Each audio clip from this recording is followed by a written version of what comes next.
Hello dear students, आप सभी लोगों का फिजिक्स हाईवे चैनल पर एक बार फिर से स्वागत है। डियर स्टूडेंट्स, आज हम लोग डिस्कस करेंगे बीएससी फिजिक्स फर्स्ट सेमेस्टर की मैथमेटिकल फिजिक्स की यूनिट 3 जो है कोऑर्डिनेट सिस्टम्स। इससे 20 most important multiple choice questions. तो डियर स्टूडेंट्स, आइए देखते हैं पहला क्वेश्चन क्या है। Question 1, in cylindrical coordinate systems options है all coordinate surfaces are planes, option B है all coordinate surfaces are cylindrical, option C है only one coordinate surface is plane and option D है only to coordinate surfaces are plane. तो इसका right answer है option A, all coordinate surfaces are plane. Question 2, in spherical coordinate system option से option A all coordinate surfaces are spherical, option B है all coordinate surfaces are mutually perpendicular at the point of intersection and option C है all coordinate surfaces will be planes necessarily and option D है one coordinate surface is plane. तो dear student, इसका जो right answer है वो है option B, all coordinate surfaces are mutually perpendicular at the point of intersection. आइए देखते हैं next question. Question 3, in cylindrical coordinate systems, cylindrical coordinate system में क्या सही होगा बताना है। ऑप्शन से option A theta cap cross Z cap equal to R cap, option B है theta cap cross Z cap equal to minus R cap, option C है theta cap dot theta cap equal to theta square, option D है are cap cross Z cap equal to theta cap. तो dear student, इसका जो right answer है option A, that is theta cap cross Z cap equal to R cap. तो यहाँ पर R cap, theta cap and Z cap जो हैं unit vectors हैं सिलिंड्रिकल कोऑर्डिनेट सिस्टम में, और इनका यदि साइक्लिक परम्यूटेशन लेते हैं किसी दो यूनिट वेक्टर्स का तो उससे जो है कि थर्ड यूनिट वेक्टर्स आता है। यदि इसका हम एंटी साइक्लिक परम्यूटेशन लेते हैं तो माइनस साइन के साथ थर्ड वेक्टर आता है। आइए देखते हैं next question. Question 4, in cylindrical system if coordinates are represented by r theta z then. तो यहाँ पर सिलिंड्रिकल कोऑर्डिनेट सिस्टम को आर थीटा और जेड में रिप्रेजेंट किया जा रहा है, तो कौन सा ऑप्शन सही होगा। ऑप्शन ए है grad R equal to 0 vector, grad R equal to 1, या फिर ऑप्शन सी है grad R equal to R cap and option D है grad R equal to theta cap. तो इसका जो राइट आंसर है वो है option C, grad R equal to R cap. आइए देखते हैं next question. Question 5, in spherical system the value of grad are cross grad theta is. Option A है 0, ऑप्शन बी है ग्रेड 5, ऑप्शन सी है 5 cap, option D है 5 cap upon are. जिसका जो right answer है वो option D, 5 cap upon r. तो spherical systems में grad are cross grad theta की जो वैल्यू होती है वो 5 कैप अपॉन आर होती है। Next question, question 6, the coordinate surface system for spherical coordinates are. Option A है आर थीटा 5, ऑप्शन बी है are theta Z, option C है X Y Z and option D है none of these. तो dear students, यहाँ पर spherical coordinate surface जो coordinate system है इसमें किससे रिप्रेजेंट किया जाता है ये हमें बताना है। तो ये जो आर थीटा 5 से रिप्रेजेंट किया जाता है, ऑप्शन ए इसका राइट आंसर है। ऑप्शन बी में जो दिया है आर थीटा जेड, ये सिलिंड्रिकल कोऑर्डिनेट सिस्टम रिप्रेजेंट किया जाता है, और option C x Y z ये कार्टेशियन कोऑर्डिनेट सिस्टम को रिप्रेजेंट करने के लिए यूज किया जाता है। Next question, question 7, which of the following is incorrect. तो यहाँ पे इनकरेक्ट स्टेटमेंट बनाना है। ऑप्शन ए है are cap dot r cap equal to 1, यह राइट सेंटेंस है। ऑप्शन बी है theta cap dot theta cap equal to 1, ये भी राइट स्टेटमेंट है।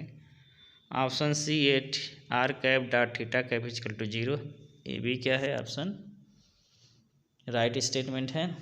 और ऑप्शन डी है are cap dot theta cap equal to 1, तो ये गलत स्टेटमेंट है। दैट इज यही ऑप्शन क्या है, इनकरेक्ट ऑप्शन है, मतलब इनकरेक्ट सेंटेंस है। तो यही क्या है इसका राइट आंसर है, ऑप्शन डी इसका राइट होगा। Next question, question 8, the number of quadrant in 2D geometry is. तो 2D ज्योमेट्री में नंबर ऑफ क्वाड्रेंट बताने हैं। Option A 1, option B 2, option C 4, option D 8। तो इसका राइट आंसर है option C 4। Next question, question 9, which one is example of spherical system. Spherical system का कौन example है। Option A charge space, option B charge in box, option C uncharge system, option D है charge in dielectric. तो इसका right answer है option A charge in space. Next question, question 10, the volume element of a parallelepiped in Cartesian system is. Cartesian coordinate system में parallelepiped का volume element बताना है। Option A D V equal to D X D Y, option B a D V equal to D Y D Z, option C है D V equal to D X D Z, and option D है D V equal to D X D Y D Z. तो इसका right answer है option D, D V equal to D X D Y D Z. Next question, question 11, the volume element in spherical coordinate system is. तो spherical coordinate system में volumes क्या होगा ये बताना है। ऑप्शन आपके दिए हुए, option A r square sine theta d r d theta d phi, option B H1 H2 H3 d U1 d U2 d U3, option C है H1 square d U1 square plus H2 square d U2 square plus H3 square d U3 square, option D है none of this. इसका right answer है option A r square sine theta d r d theta d phi. Next question, question 12, the volume element in cylindrical coordinate system is. Cylindrical coordinate system में volumes बताना है। Option A है d r square plus r square d theta square plus d z square, option B है H1 square d U1 square plus H2 square d U2 square plus H3 square d U3 square, option C है r d theta d Z, option D है none of this. इसका जो right answer है वो है option C r d theta d Z. Next question, question 13, in cylindrical coordinate system scale factors are. तो cylindrical coordinate system scale factor की value बतानी है। ऑप्शन ए है H1 equal to r, H2 equal to theta, H3 equal to z, option B है H1 equal to 1, H2 equal to r, H3 equal to 1, option C H1 equal to r, H2 equal to 1, H3 equal to r, and option D H1 equal to 1, H2 equal to r, H3 equal to 0। तो इसका जो right answer है वो है option B H1 equal to 1, H2 equal to r and H3 equal to 1। Next question, question 14, in cylindrical coordinate system if z axis is vertical and r cap theta cap and Z cap are unit vectors then. तो cylindrical coordinate system में z axis को हम vertical ले रहे हैं और r cap z cap and theta cap जो इसके यूनिट वेक्टर्स हैं, तो कौन सा ऑप्शन सही होगा बताना है। Option A r cap is horizontal, option B r cap is vertical, option C theta cap is horizontal, option D है नन ऑफ दिस। इसका जो राइट आंसर है वो है option A r cap is horizontal. Next question, question 15, in spherical coordinate system if z axis is vertical and r cap theta cap and phi cap are unit vectors then। तो इसमें बताना कौन सा right answer है। Option A है are cap is always horizontal, option B है theta cap is always horizontal, option C है phi cap is always horizontal and option D है नन ऑफ दिस। तो ये डियर स्टूडेंट इसका जो right answer है option C phi cap is always horizontal. Next question, question 16, in spherical coordinates r theta and phi are the variables used then. Spherical coordinate system में are theta and phi जो variables की तरह use होते हैं, then कौन सा option सही होगा?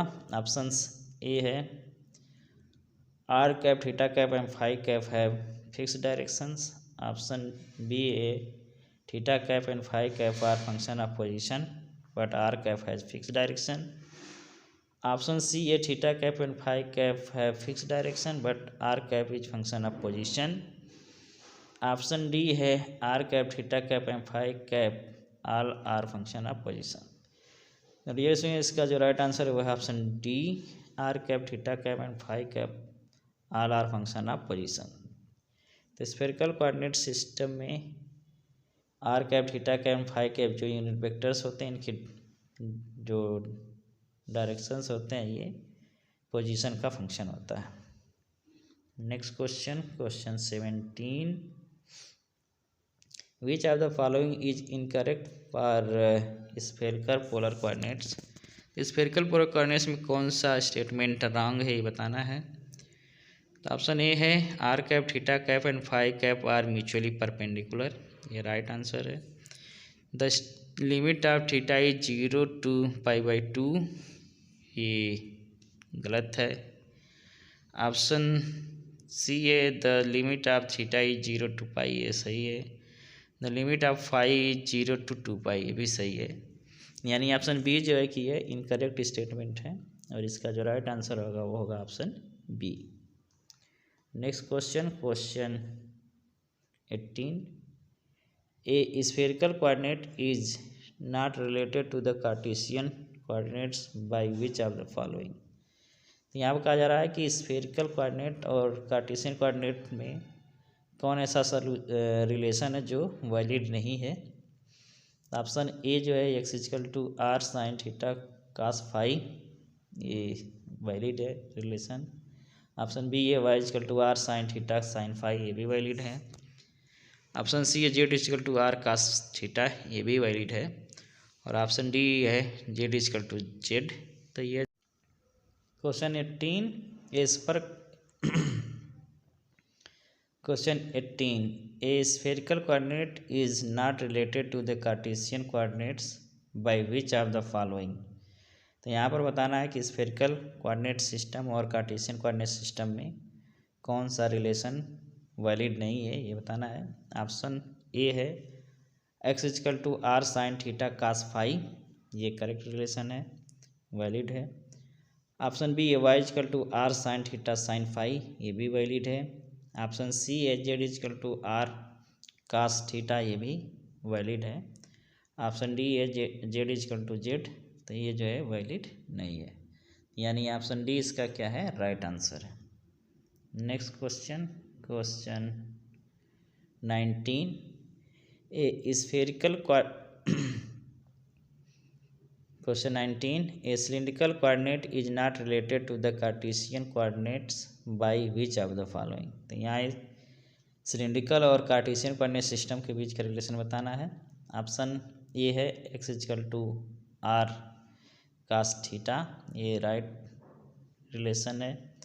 ऑप्शन बी है y equal to r sine theta, ये भी वैलिड रिलेशन है।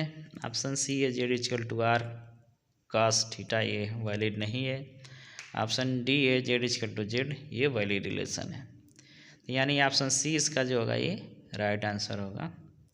Next question, question 20, what is basic difference between curvilinear coordinates and Cartesian coordinate systems. तो यहाँ पर कर्विलिनियर कोऑर्डिनेट्स और कार्टेशियन कोऑर्डिनेट सिस्टम के बीच का बेसिक डिफरेंस बताने हैं। ऑप्शन ए है the unit vectors change their direction from one point two another point in curvilinear coordinate whereas it remains same in Cartesian system for all points. Option B is the direction of unit vectors remains same in curvilinear coordinate, whereas it varies from one point to another point in Cartesian system. Option C, the direction of unit vectors remains constant in both curvilinear coordinates and Cartesian coordinate systems. Option D, none of these. तो dear student, इसका जो right answer है वो है option A, that is the unit vector change their direction from one point two another point in curvilinear coordinate whereas it remains same in Cartesian system for all points. तो unit vectors जो होता है curvilinear coordinate system में इसका direction बदलता रहता है, जबकि कार्टेशियन सिस्टम में यूनिट वेक्टर्स का डायरेक्शन फिक्स रहता है। तो डियर स्टूडेंट्स, आई होप ये सीरीज आप लोगों के लिए काफ़ी हेल्पफुल होगी। तो इस वीडियो में इतना ही, फिर मिलते हैं नए वीडियो में। तब तक के लिए धन्यवाद। जय हिंद, नमस्कार।